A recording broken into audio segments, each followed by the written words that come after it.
purpose and for what reason?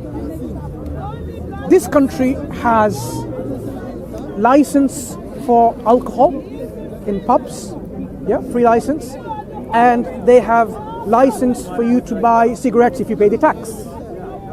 Tax is given as fine. Okay.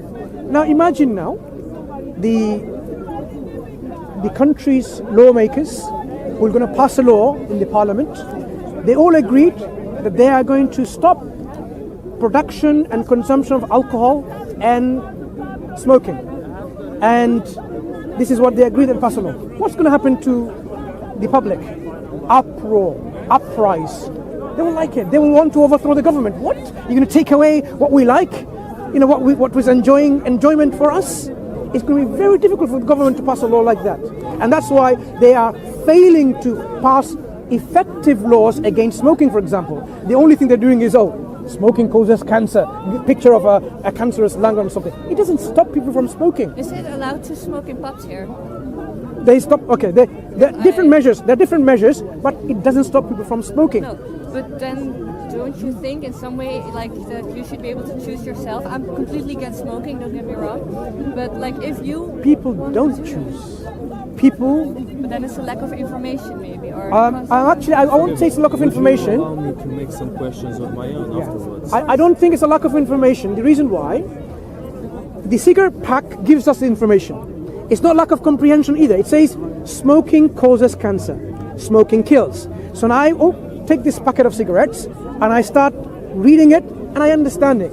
So information is received, information is analyzed and comprehended, but I don't act on it. So there's something else going on. In Islam, there are other mechanisms how to stop it. When Allah says stop, don't even approach alcohol, gambling and so on. You know, in the very initial stages, what happened? Because Arab society was drinking alcohol like the gallons, right? When this revelation came in a final form, they just opened up and broken all their barrels and containers. It was overflowing like a river flow on the grounds. That's how they described it. They were able to do that for other reasons, which science or lawmakers are not taking into account in consideration. But there's another discussion. So when this believer starts praying, just to finish with one more example maybe. So the reason why I'm saying God is merciful and beneficent is not because God is under obligation to provide me all of this. It's because He's merciful. He's merciful, not because He's obligated. And then I come to a stage, instead of another realization, Maliki Yawmiddin. He is the master and the owner and the king of the day of judgment. Yes, this is not just this life, there's a king of judgment. And now what am I going to do? The one who is the master and owner of the day of judgment, I say, Iyaka na'budu wa iyaka nasta'in. You alone we worship and you alone we seek help and sustenance and for all our need. So we are now submitting and surrendering to Allah because we know no one can save us in the hereafter. Because God is the one who's going to judge us. He's the king, He's the judge, He's the master, the owner of the day of judgment. So this is how the believer comes close to realization throughout the day. So that this concept of being in reality keeps you in check. So imagine now you just prayed and then you're going about your lives, something comes in your mind, let me rob him. You realize, I just prayed and there's the next prayer coming. How can I rob him? I have no right. This is a major sin, to rob of something that I have no right. It's his property, his wealth.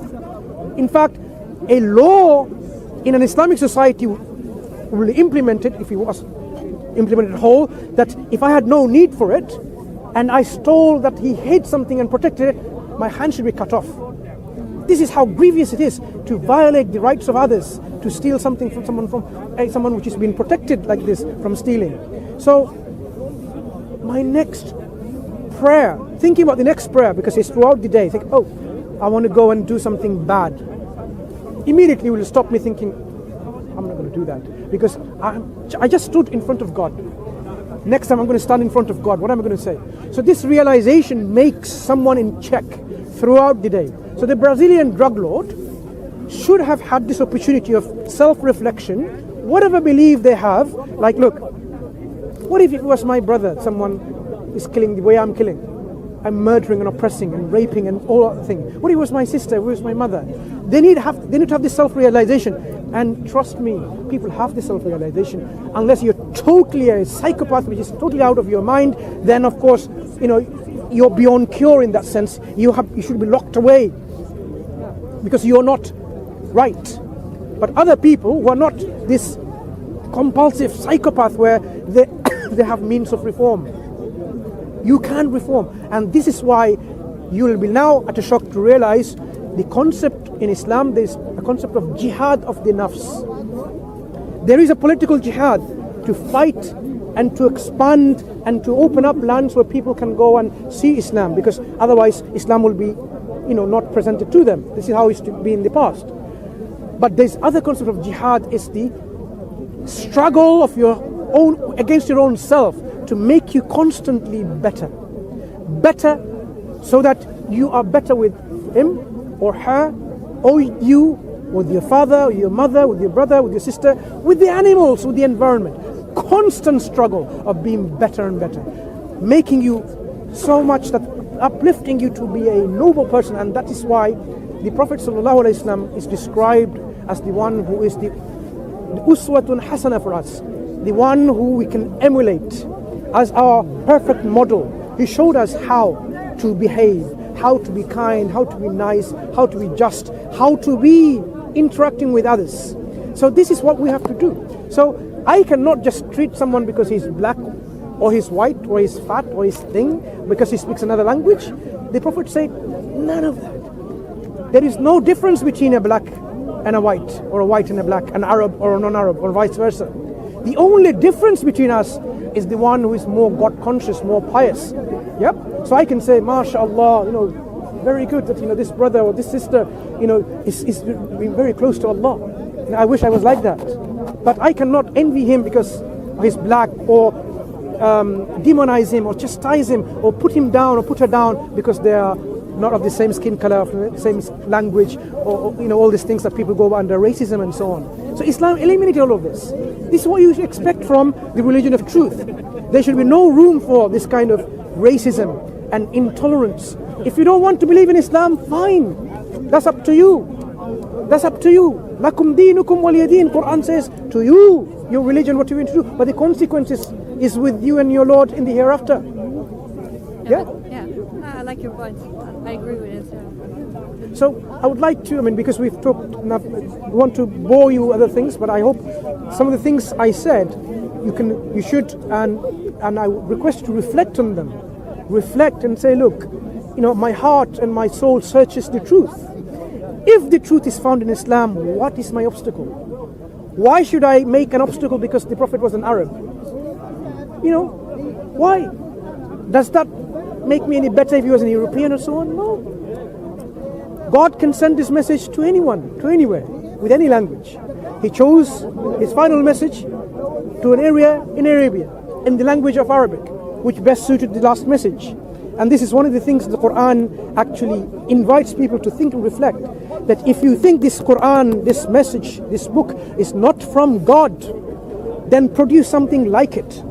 A challenge given to imitate the Quran. This is one of the main reasons of the divine authenticity argument of the Quran, that it is inimitable. But that's a discussion of another day, how objective it is. So this is a copy to you from our friends, free copy. Nice. Please read and reflect. And if you have any questions, you can ask your Muslim friends, neighbors, or come back and Speaker's Corner and we can talk about it. I have some in it. Yeah. And there's some other leaflets that people have given you. Just very small, very brief. Do read about it. What is this? Some leaflets talking about, this one is about the concept of God in Islam. So describing to you who God is, or what God is, and so on. Would you like to hear the other side now? Yeah. I basically know the other side because She is from the I other wanted side, to learn don't worry. about their side. The other side has always something else to say, Of course. because it's mutable, it's changeable. Now, before I start to say anything, I want to tell you that I So you take take care, no and pleasure in and this. God guide us Explanation. closer and closer to the truth. Thank Okay? you. Thank